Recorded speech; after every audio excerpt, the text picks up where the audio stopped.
विश्वं दर्पणदृश्यमाननगरी तुल्यं निजान्तर्गतम् पश्यन्नात्मनि मायया बहिरिवोद्भूतं यथा निद्रया यः साक्षात् कुरुते प्रबोधसमये स्वात्मानमेवाद्वयम् तस्मै श्रीगुरुमूर्तये नम इदं श्रीदक्षिणामूर्तये तस्मै श्रीगुरुमूर्तये नम इदं श्रीदक्षिणामूर्तये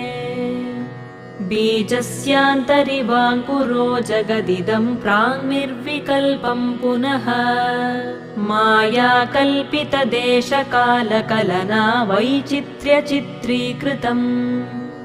मायावीव विजृम्भयत्यपि महायोगी वयस्वेच्छया तस्मै श्रीगुरुमूर्तये